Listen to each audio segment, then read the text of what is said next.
maka ada hal yang harus kita pahami dan kita ketahui, bahwasanya sekolah itu adalah sebuah komunitas yang di dalamnya terjadi hubungan sebagai ekosistem, ada hubungan timbal balik antara biotik dan abiotik, gitu ya Bu Erni ya. Nah, sekolah pun seperti itu. Artinya sekolah itu punya hubungan antara makhluk hidup dan makhluk yang tidak hidup. Nah, dalam kaitannya hal ini, maka UNUD mengangkat tema ini sebagai hal yang kita bicarakan kaitannya nanti dengan refleksi pembelajaran. Sebagai seorang calon pemimpin, insya Allah kita semua harus tahu bahwasanya untuk memajukan sekolah kita tidak terlepas dari adanya modal dasar atau bisa dikatakan sumber daya yang ada di sekolah kita. Nah, dari yang kami telusuri dan yang dipelajari, ada 7 modal dasar yang dimiliki sebenarnya di sekolah sebagai sebuah komunitas. Ini menampilkan ada banner, karena banner ini yang harus saya bawa. Soalnya kita punya sumber daya atau bisa katakan aset. Buat apa sih sumber daya ini? Nah, ini yang jadi bahan pertanyaan. Benarkah selama ini kita memandang bahasanya murid kita mayoritas lebih banyak kekurangannya daripada kelebihannya? Apakah seperti itu Bapak Ibu? Benarkah seperti itu?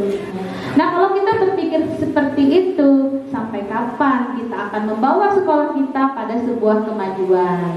Jadi mulai sekarang UNUD membawa Bapak Ibu supaya pola pikirnya sedikit dirubah, atau bisa jadi berubah 180 derajat dengan bagaimana merubah cara berpikir kita yang defisit, kita yang berpikir serba menyalahkan, melihat kekurangan dan sebagainya. Bagaimana kalau misalkan pola pikir kita rubah, melihat sebuah kekurangan menjadi sebuah kelebihan. Kita di sini adalah salah satunya yang ada kepala sekolah, ada guru, ada tas, ada siswa, ada komite, orang tua murid.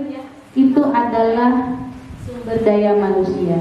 Dari sumber daya manusia kita punya apa? Kepala sekolah kita adalah seorang manajer, seorang pemimpin, kemudian beliau lulusan S2, beliau punya kemampuan memimpin.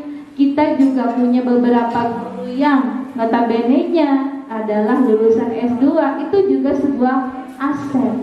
Ibu Linda, Ibu Leni, yang sekiranya ketika beliau itu menempuh pembelajaran S2 yang kita tidak pernah rasakan, bisa jadi beliau bisa sharing pengetahuan dengan kita. Itu adalah aset. Kemudian guru penggerak dimulai dari adanya Ibu Nurul Mahbubah, kemudian Ibu Fitri, kemudian Ibu Linda, sebelumnya ada Pak Sutris. Yang guru penggerak ini mereka juga punya sesuatu yang bisa ditularkan kepada kita. Ini adalah aset. Kemudian juga kita punya tadi siswa kita itu banyak sekali yang berprestasi, banyak sekali yang bisa kita ambil sebagai sumber daya aset untuk memajukan sekolah kita. Alhamdulillah, bisa jadi di kelas tuh pada selesai mengerjakan tugas, tapi anaknya hebat dalam basket, hebat dalam poli, itu adalah aset. Jadi mohonlah Bapak Ibu sekiranya kita rubah sedikit demi sedikit, perlahan-lahan, secara berproses pemikiran kita. Jangan lagi melihat anak kita sebagai sebuah kelemahan, tapi jadikanlah sebuah kekuatan. Itu dari sisi modal manusia.